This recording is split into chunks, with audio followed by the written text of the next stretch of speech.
So this morning we're looking at the impact of gender inequalities on end-of-life care workforce. And women make up around 70% of the health and social care sector. But in all industries, women are facing similar issues around unequal pay, lack of promotion, balancing work with the caring responsibilities that they have. And these are issues for our sector because such a high percentage of our workforce are female.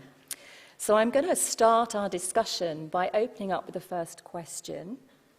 Please do put your questions through on Slido, and we can take those, and I'll make sure that as many of them are asked as possible. But I want to start with this question around how can we understand the impact of these inequalities and find ways to address this in the future? And I want to ask you both the same question, but I'm going to start with you, Mandu, if you wouldn't mind. What are your thoughts around that?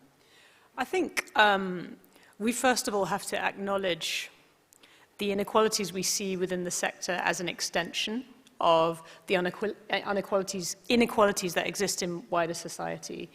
It is the 21st century, but we still live in a world, even in this country, where men and women are not equal citizens. We should be, but we're not. And that manifests and almost kind of doubles down in sectors like any of the care sectors where women are overrepresented, and therefore the type of work that they're doing is seen as feminized. And because women have lower status in society, that feminization of the work, the sort of impression and attitude towards that work, means it's undervalued, underappreciated, and underpaid. And that creates profound problems. It creates an impact on how seriously the work that's done in these fields is taken by the authorities, the extent to which it's prioritized for investment and support. And it creates an effect that we've seen really deepen in alarming ways as the COVID crisis has bitten. Because think about it, through 2020, who did we rely on? What was the backbone that kept this country going? It was all of those caring industries, the health and the social care sector. It wasn't any of the other industries in quite the same way. I'm not discounting absolutely any other contribution that certain other sectors make. But what I'm saying is, imagine in the context of 2020, if the largely women who work in those industries decided to take a day off. Imagine that. Let's imagine that. Imagine the chaos that would have reigned. And so I think that at the core of this is a lack of an appreciation and understanding and kind of commensurate reward for the work that is done in those sectors, which creates a situation where the sectors are understaffed. It creates a situation where we're kind of teetering on burnout. It creates a situation where there's a huge, and I would argue, undue reliance on brilliant people like Sheila and Janet, who received awards just now, who have volunteered, both of them for over a decade in the sector. And I think the fact that there's such a reliance on a volunteer workforce is a signal of the things I said at the very beginning, the undervaluation, underpay, and underappreciation. And so we need to change the frame. We need to recognize that this kind of work is central to our economy, central to the well-being of our communities, and we need a kind of political response and economic response that properly acknowledges that. And we're a long way off that, unfortunately. I'd like to come back to that point, actually, and talk a little bit more about what we can do. But before I do that, Eleanor, could I have your thoughts on this? Well, I think we've seen, hello everybody, I'm very sorry not to be there in Liverpool this morning, but I'd like to kick off by saying it sounds like you're having an amazing conference. I want to start by saying that I think the pandemic has been particularly hard for women. It's there in all the statistics. The Forces Society, who do a lot of data research of women's lives, reckon that it's put women back a generation when it comes to their status in society and their work outside the home and the pay that they're getting at a time when women were already well behind other people in the workforce anyway. So I think that that's a real problem. And then I think if we add to that, we mentioned, it was mentioned burnout, and that is a very real problem. So I've just had some new evidence, which is from the UK, but also from the US, which this time last year, when the pandemic was really biting and people were doing homeschooling and all that kind of thing, as well as trying to do their own jobs, and the double shift, of course, particularly fell on women. And at that point, 1 in 4 women were considering leaving their jobs. And that data a year on is now even worse. It's 1 in 3. Because of the kind of double shift, the double heft of trying to do a job and also look after everybody at home. And I think that people thought that the pandemic would be a bit of a sprint, and of course we can all kind of, up our game and keep going for a short amount of time. But when it really turns into a marathon, which this has, then that extra burden on women, and we see that all over the world, has had a really bad impact on their lives. I think it's been particularly bad for the caring professions because, of course, while some of us have been able to kind of work from home, if you're nursing somebody and you're right there at the bedside in your PPE and all the rest of it, that's not something that you can do remotely. So I would like to think that society over the last year and a half has realised the debt that we owe to people like you in the audience who are caring and doing the jobs which are not just crucial for the economy, but crucial for all of us in our most crucial, our most important, our most fundamental moments of life and death, and looking after loved ones when people are bereaved, and looking after people when they're dying. I don't think there can be any more important job.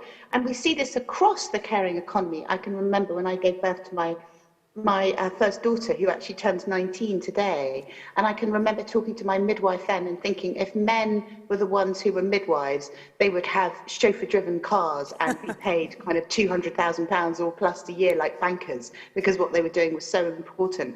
So I completely agree that this is what is always seen as women's work, although it's absolutely fundamental to who we are as human beings and our really kind of essential, most important, crucial moments. It's massively undervalued in the culture. And that's because we still live in a world which is shaped by and for men. And so the incredible work that women do in these fundamental ways is massively undervalued. And that's one of the things that I've been interested in trying to challenge for a lot of my career. I've been a very senior journalist, and I was always trying to get in more stories about women's lives, women with agency, what women were doing. And often that was quite a hard battle, because that wasn't necessarily seen as the kind of news that the often senior male editors wanted to run in the paper. So I think this is all part of the same continuum: the undervaluing of women's work, the undervaluing of women's voices, the lack of representation and thought and value for the work that women often do. And this is something that, as a society, we all really need to grapple with and think about and talk about, and it needs to be aired much more.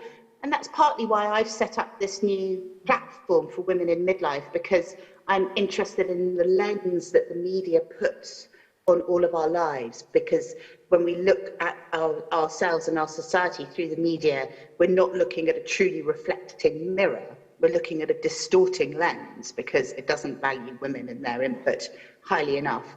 And I think it particularly doesn't value the last kind of third of women's lives, because through the male lens, that's when we maybe become less valuable in their eyes. And so those stories are really not told at all.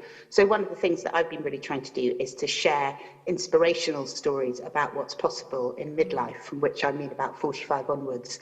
And my website, Noon, is full of inspirational stories of what's possible for women at that point, that it's not a point where we disappear or become invisible or are not valued, but it's absolutely an amazing time of opportunity where women can become the women that they're supposed to be. So I'm trying to be optimistic about what's possible, but I also think that we need to raise our voices and speak very kind of strongly and powerfully as much as we can and share the narratives which challenge the way society sees women and women's work. Yeah, very powerful point, sharing those narratives. It's what enables us to understand each other, isn't it? Building those stories and sharing those experiences. And if anybody in the audience has anything that's resonated with what we've been talking about so far, please do pop it onto Slido. But I'm going to come back to both of you, because there's lots there to kind of explore. Mandu, I want to come back to this point about your economic and political systemic issues. We acknowledge they're there, we know they're there, you've eloquently explained that. What are we going to do to help move that issue along? How do we, if you like, as in our individual lives, go about and try to start making some of those changes and encourage some of that change? Yeah, Eleanor's alluded to one of the first foundational steps, and I do think we've also demonstrated it this morning via the prize giving that you've just done. Number one, celebrating, amplifying, magnifying, demonstrating, telling the stories of people who are making these phenomenal contributions to our society that hold our society up. And let's not shy away from the fact that we're disproportionately talking about women here. The language that we use as well, I think, is really important and can have quite a significant impact in how, in relation to how this is viewed. The idea of this work being a burden, I often see the burden of caring is a word I see in so many different sentences. I would like to banish that, to be honest, because I think we should be talking about a responsibility and honor. I think we should be very, very clear that this work is fundamental and is part of the fabric of who we are as a people, what we want our society and our communities to be like, rather than something that's a terrible, terrible burden and the women carry it on their backs. We do carry it on our backs, but I think how we frame it is super, super important. So those are just sort of starting points. Another thing linked to that is, and I'll get to the economics and the politics in a second, but I think all of this builds towards that bigger picture. I think we need to find ways, and I want us to do this at a macro level, of normalizing men doing this work, right? Now, you remember that famous, well, some people may not actually remember it, but almost all of us know about it, Lord Kitchener, when he stood up and was trying to recruit people to go forth and take part in the war efforts. Very powerful propaganda that was rolled out all across the country, you know, we need you, that kind of thing. I think we actually need to do something similar that encourages men to play a role. Your community needs you to take part in this. So it isn't seen as some standout special thing that any man who dips his toe in it gets an award for. We've got to change the culture, the dynamics, the attitude, and the norms around all this stuff. So that's all foundational. And then linking back to some of the points I made in my first answer around how we have to reframe the way care is perceived and treated as far as our economy and politics go. We need to treat care as essential social infrastructure. That is not an expense, but is an investment. And when I'm talking about an investment, I'm talking about an investment at government level. And that, for me, has at its heart this idea of, I don't know, let's talk about our roads and our motorways. Do you ever see, you know, crowdfunders and cake sales being required to make sure our motorways are taken care of, that the potholes are fixed? Why do we tolerate that for our care sector? It should not be tolerated. I want to see every single political party and politician fighting for our economy to be built and based around care. And it's not just because of the moral case. Let's say you don't care about the moral case. I have a problem with you if you don't care about the moral case, by the way, but let's say you don't care about it. There's a business case for all this. You know, the Women's Budget Group, a bunch of independent economists have crunched the numbers. We know that investing 2% of GDP in the caring industries would actually create 1.5 million jobs as compared to investing the same amount in construction, traditional manly infrastructure, which would only create 750,000 jobs. The facts are there. There is a business case for how, if you want to revive our economy, and we need to because we've just had an economic crisis and a disaster, invest in care. And guess what? Linked to so many other agendas, care jobs are green jobs. They are low carbon. They're busy at COP26 right now talking about how we got to save the planet. Well, guess what? Investing in these industries and making them central to how our economy works is one avenue through which you do that. Let's make these arguments. And I think what we need is more ambition, more confidence about making these points, and we need to sort of fill some of the gaps. I do think the caring industries suffer from being a little bit more fragmented, say, than other sectors.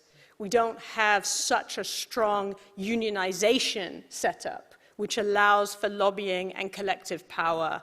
We don't have lobbyists in the same way as you have for, I don't know, pharmaceuticals and fossil fuels. So there's a lot of organizing, I think, that can be done to help apply pressure, change the norms, and make it so that our governments, any political party, I don't care who they are, have a completely different attitude and approach to this, because it's not just a charitable thing. It will support our country, our nation, for generations to come. Thank you. I wanted to come back to Eleanor on your point about the sort of burnout issue. And we're starting to see sort of questions coming in around feeling valued or undervalued within the workplace. Eleanor, how do we go around addressing some of that sense that women feel undervalued? We've talked a lot about that. How do we make that feel, how do we shift that, both for individual women, but also more broadly in our workplaces? Well, I don't think they just feel undervalued. I think the numbers are there that they are undervalued, and we still have massive gender pay gaps, with women being paid far less money for doing the same jobs as men in many sectors. I mean, it came to a head at the BBC last year, didn't it? And all these kind of high-profile people, lots of the women were getting paid far less than the men. There was a big kind of fuss about that. But that's even more true in things like banking, in journalism, all over the place.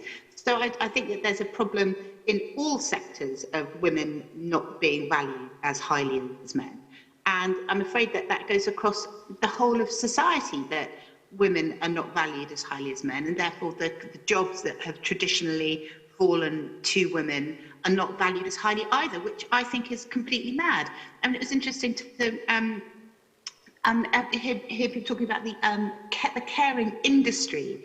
Now, that to me sounds a bit of an oxymoron, doesn't it? Because the whole of society, and of course roads and things are important, but it's completely crazy to think that people don't see that the kind of care which when somebody dies, or when somebody's born, or when somebody's sick, why as a society we don't value that as highly as we should. That's always seemed to me completely wrong. And I think that there's a kind of fundamental disjunct in our society, where the caring work that women do is just kind of seen somehow as part of our nature. It's kind of what women, just part of what women do, rather than as something massively valuable and important and human. And of course, men can do those things too. I mean, I was lucky enough, I've always been the main breadwinner in my family, and my husband has done a large amount of the day-to-day caring of our two children. And I think that it's very important that as a society we celebrate the men who move into those spaces, because I think it's only by them becoming areas where both sexes are recognised as carers, that caring itself is seen as something innately valuable, human, essential, that we really begin to shift the dial on this. Theresa May famously talked about boys' jobs and girls' jobs. You know, boys' jobs were putting out the rubbish, kind of the girls' jobs were doing the cooking. I mean, I really kind of disagree with that. But I think that there's a kind of absolutely fundamental shift that needs to happen in society. So all those things which women did so they were downgraded are recognised for the important things that they are. And I think that that's very much part of the burnout conversation, that when so much of the domestic load, or what we call the second shift, what you have to do when you get back from work, and also then all the emotional labour that goes with that, keeping everybody's movements and needs and things in your head. When you factor those aspects of women's lives on top of a big career job, or being a nurse, or working in a hospice, if you think of all the things that women are having to do, it's not surprising that they burn out, that it all becomes too much. And I think that we're beginning to see conversations in the mainstream which reflect more of women's experiences, but really not enough. So I completely agree that these are stories that need to be shared, and some kind of, I think definitely some organisation, and also maybe a bit more of a discussion about the kinds of things that markets can't govern and that money can't buy, and putting a kind of more intrinsic kind of human value on some of those really important fundamentals, whether that's not trashing nature, and we've been seeing lots of conversation around this at COP26 this week about, and I think we all have to start thinking in a different way about our lives and how we value things. So living well, or earning a living, has to be done in conjunction with keeping the planet alive, or none of us are going to be able to live at all. And that there needs to be a shift there into how we think about kind of what money does, and how our societies are organised, and how we value all the things that under patriarchy have not been valued, whether that's nature and the environment, women's labour, women's bodies. All of those things I think are very much coming to the fore at the moment, and the attitudes that underlie our society, which make something like the murder of Sarah Everard happen. I mean, there are all sorts of really terrible misogynistic attitudes underlying so many things that for too long we've taken for granted, which I think are now kind of in the mix. And women's role in caring professions, I think, are totally part of that. And also this conversation about valuing the later parts of women's lives, particularly. And this is we're in an aging society. Most women now can expect to live till they're about 100. So, 50 or so is only halfway through. And what's been happening to older workers during the pandemic, and older women, is particularly bad. There's been a 50% increase in redundancy and being made unemployed for the over 50s, and that's hitting women particularly hard. So I think that there are all sorts of challenges along here, and there's also an intersectionality around race and disability, where women of colour get paid less, are valued less. So this is kind of complicated and goes across the board, and there are also lots of extra factors that come into play. Thank you. So we've got a very popular question here, which touches on a lot of what both of you are saying, particularly about the workforce. In palliative care, it's very much skewed to the female workforce. Is there a problem if we don't have more men in this sector? And arguably, would that diversity support better care for all? Mandu, what do you think to that? I mean, I'm a fairly talkative person, but I can give a one-word answer. Well, the answer is yes, we really should be deliberate and purposeful, as I alluded to previously, in encouraging and supporting men to take on these roles. I've always said, it doesn't matter what walk of life we're talking about. I believe that the magic happens when men and women share power, when men and women share responsibility, when men and women who often, because they have different experiences of being socialized in our society in different ways, they bring different things to the table. So I would like to see a workforce with a better balance between men and women and people of any other gender in the mix, supporting the palliative care aspect of social care, but other aspects of care too. And I think that needs to be part of, sorry to use the word, Eleanor, industrial again, but I'm just trying to create an analogy and a parallel. I think if we had a proper macro, almost industrial type strategy that was committed to, invested in, there would be a workforce strand that needed and focused on zooming in on how to get a better balance in that workforce, absolutely. And I think the benefits would reap for absolutely everyone, for those within the workforce, for those who are receiving the care, for those who rely on it, and within our communities more broadly. Thank you.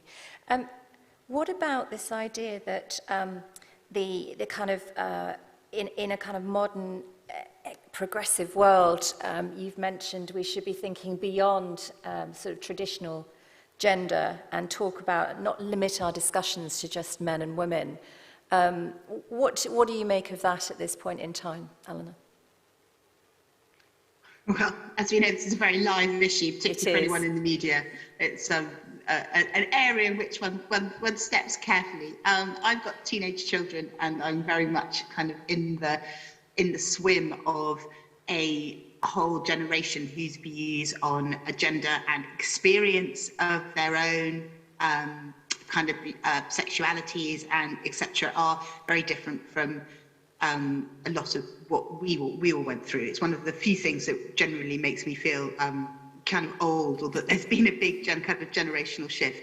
And I totally believe that everybody has the right to present in the world and be recognised and valued for what they are. And when we talk about kind of gender, I think it's really important that people do feel free to interpret, you know, or to be whoever they want to be, and that we're not judgmental about that. I'm very clear about that, and that we should support people to be what they essentially feel they are, men, women, you know, kind of in between, transitioning. I'm very sympathetic to all of that. I know personally several young people who were on that journey. I know how hard it is, and I, you know, really support them in that. And I, you know, hope that they would be welcome in the caring sector. I don't think it has to be a massively kind of polarizing conversation. I think that we can be, you know, big enough and open-hearted enough and sympathetic enough, particularly in the kinds of professions that you're talking about, that we recognise the humanity and the dignity of all people, however they choose to present. And that's very much my view. Thank you. So we've got lots of questions coming in, lots of comments, a lot of them about men being in the minority in this particular sector, and lots of kind of concerns about how can we support male colleagues to articulate and support their female colleagues and encourage other men to come into the sector.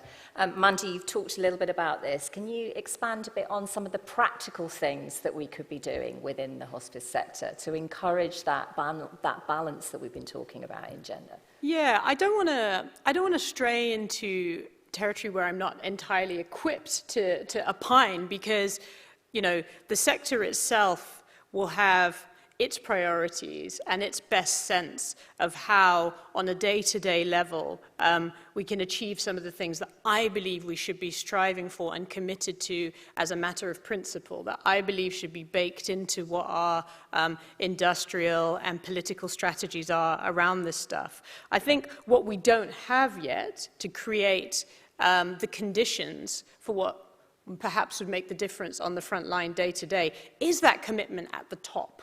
Is that commitment at the top to kind of diversify the workforce, change the way, and when I say the top, I'm talking about, you know, government level or local authority level, or like the very, very big providers who have sway over very, very big chunks of the workforce. I think there should be no excuse at this stage for not being explicit and definitive about how everyone would benefit from a more diverse workforce in this respect. Everyone would benefit from a workforce where everyone's contribution, whether they're male, female, or another category, are valued and appreciated. So I don't want to pretend that I can offer a checklist having not been somebody. I'm not going to be one of those politicians who pretends that they know what the ins and outs of running a hospice service actually look like. But I will say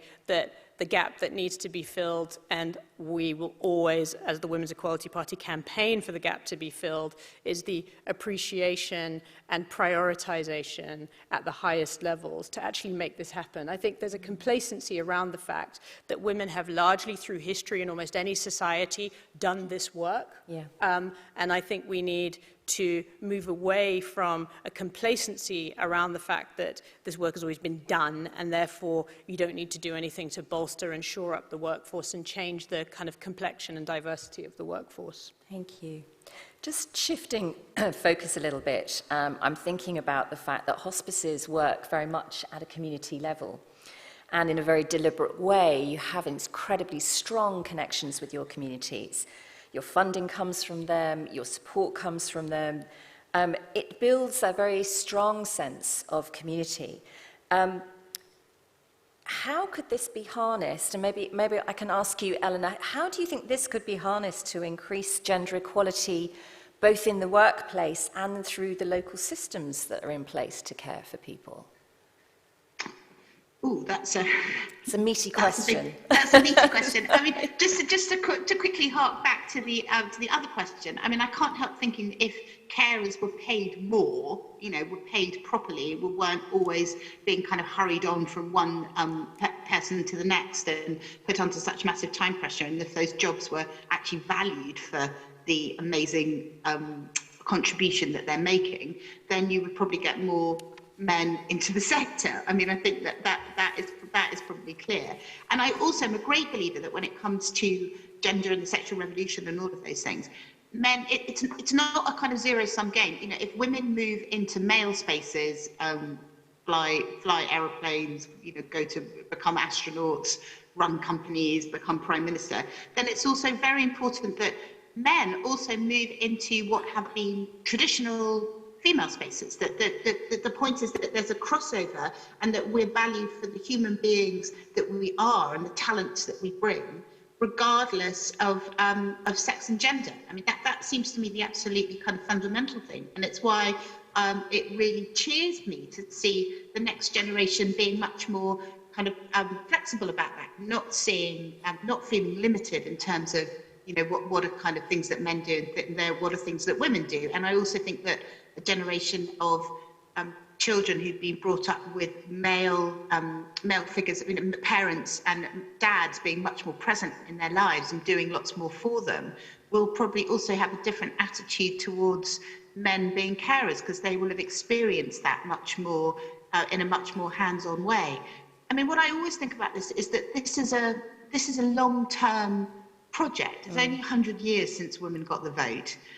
We're not there yet. We've had millennia of kind of male-dominated society set up to serve men and women, taking much more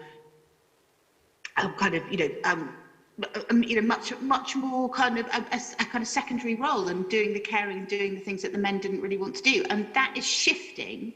But I think we're gaslighting ourselves as a society if we think that we're there. One of the things I talk about a lot is how, in my generation, I'm 50, I went to university, I went into the workforce, and everyone told us it was fixed. It was like, well, you're allowed to have a job on a paper. What do you mean you want equality? You've got equality. But of course, it wasn't really equality, because I was often the only woman in a meeting. When I said, well, actually, I think, our female readers might be interested in this, they would all look at me like I was completely bonkers.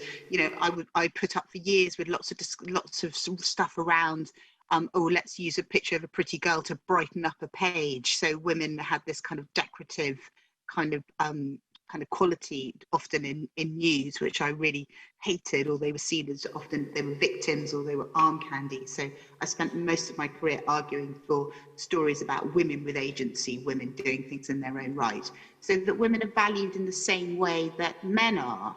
So I think that if we talk about how do we get different kinds of men into and different genders into the caring professions, that's part of a massive rebalancing of society, which we are only really beginning on. And I think that to say to ourselves that we've got this sorted is really wrong. And actually, sometimes when you when you kind of take that on board and go, okay, we're in a process, we're at the beginning of a process of things shifting, we're not there yet, then I think that it becomes right that I'm sure we need an industrial strategy around kind of caring or any kind of organised labour or anything that can actually help structurally shift things along, because we're really not there yet. And I think saying to people that we are doesn't really help any of us.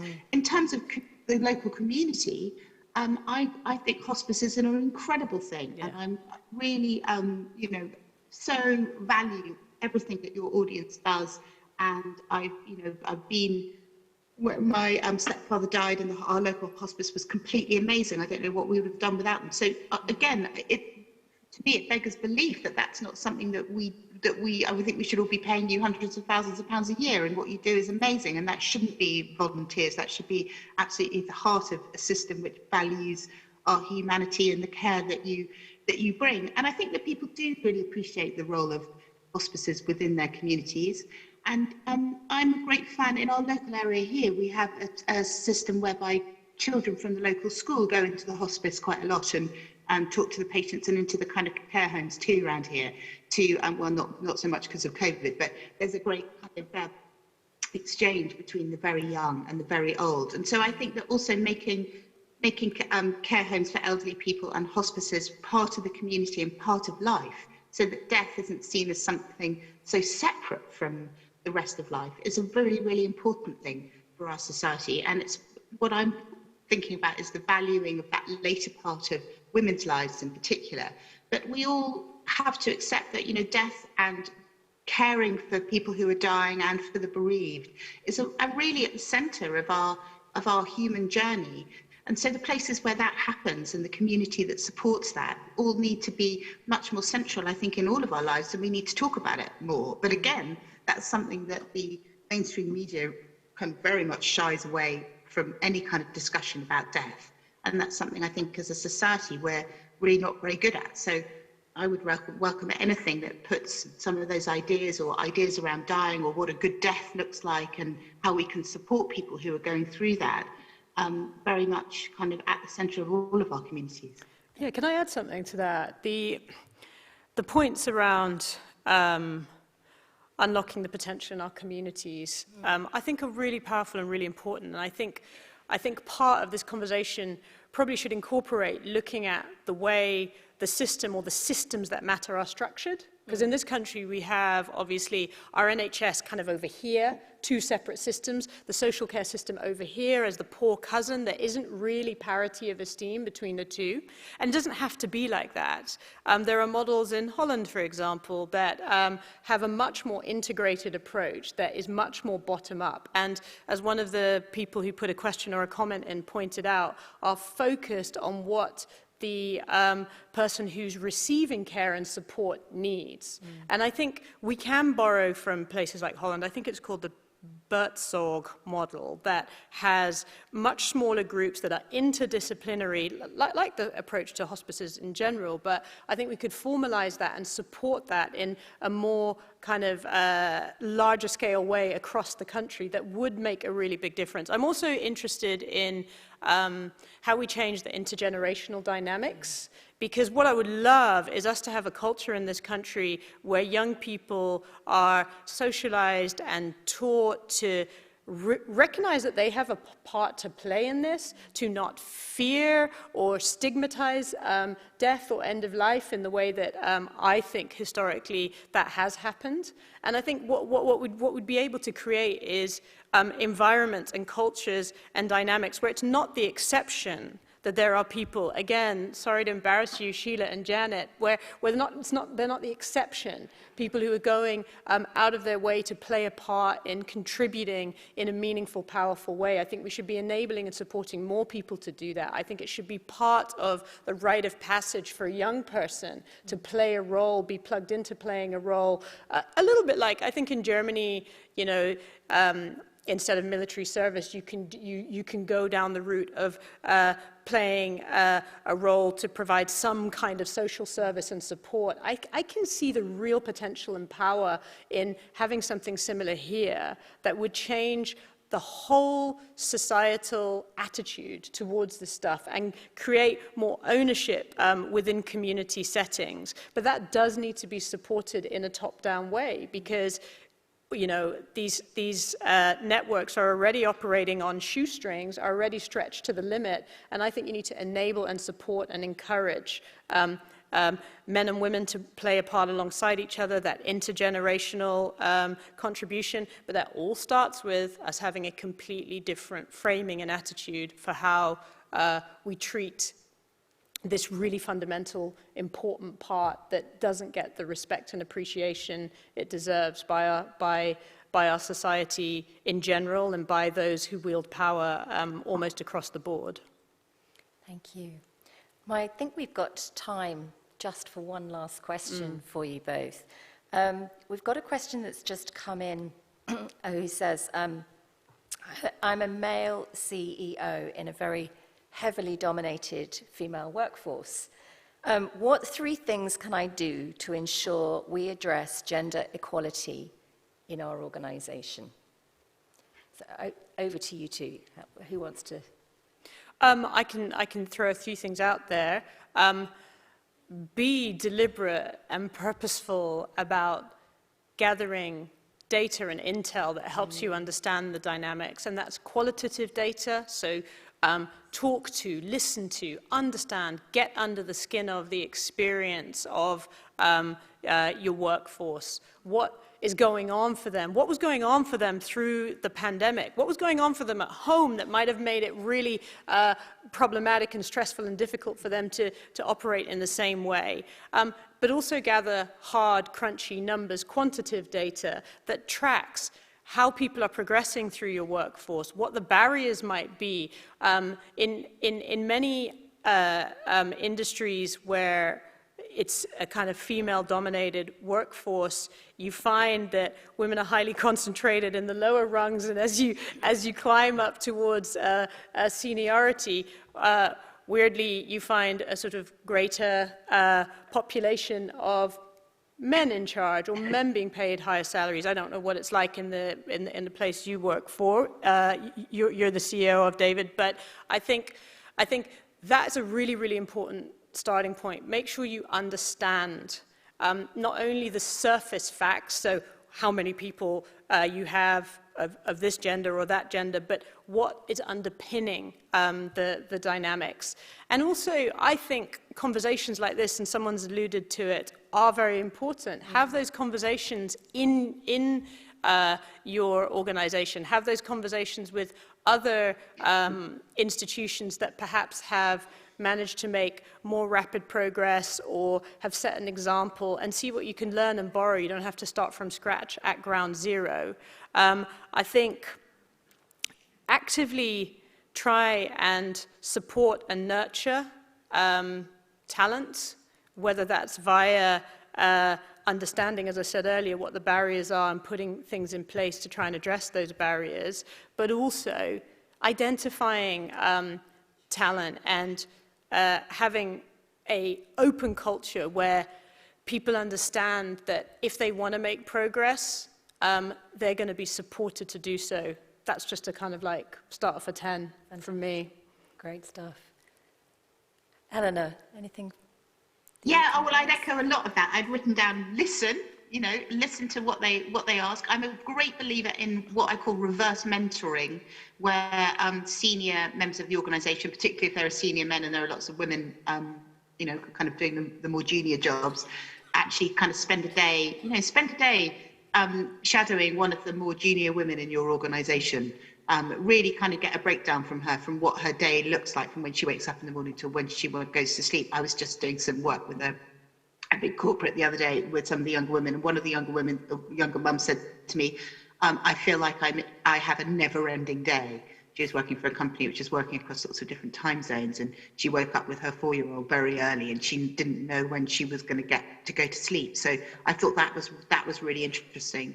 And I also think I think it's very important in organisations where there are men at the top and the women are doing lots of the kind of lower rung work, to really understand what's going on in that organisation and to really make a priority having more women at the top? Have you got a kind of gifted and talented program running in your organisation? Are you looking out for talent? Do the women in the lower rungs feel like there's an opportunity for them to rise up through the ranks, to be promoted, to get paid more?